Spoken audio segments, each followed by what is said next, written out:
found this cute Mexican sweetbread element collection set in Canva. The code is on the search bar right there in the corner if you're interested. So we're going to go ahead and do a seamless pattern. Let's go ahead and start with this one. This is a little cute cup with some cookies and like ice cream on top. We're going to go ahead and center it right here. We'll tilt it a little bit and then just center it right here, making sure both of them are centered. And then we're going to go ahead and use this XOXO with the churro and the bread. And we're going to also go ahead and center it. And let's go ahead and right here. And then the other one over here. You know it's centered once you see those purple lines. So let's go ahead, and once we have them centered, we're going to go ahead and bring them down, duplicate and bring it down. We're going to go ahead and do the same thing. Make sure that they are centered because that's what's going to cause the seam not to show. So that's going to be seamless if you have them centered.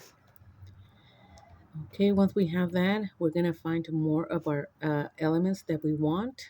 We're going to go ahead and use this one.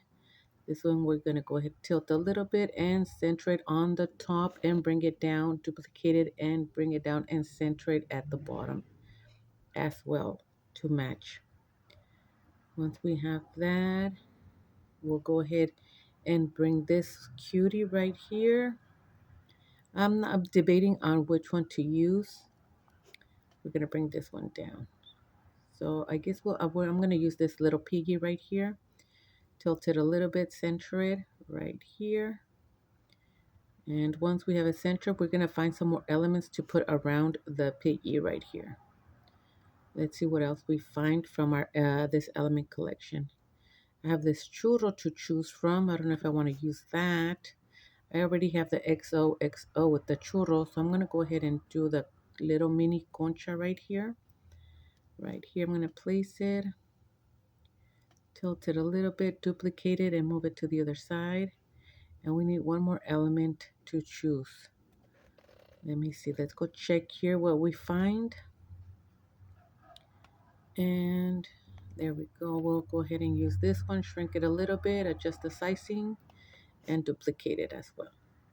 So once we have all this, however you would like it, go ahead and download it as a PNG transparent background. We're going to go ahead and open a blank canvas page. And we're going to go ahead and adjust the size right here. Once we download it, we bring it in and we duplicate, and this is our seamless pattern. How cute this come out. If you guys like this pattern, go ahead and give it a like, go ahead and follow, leave a comment, and we'll see you in our next video. Thank you guys for watching.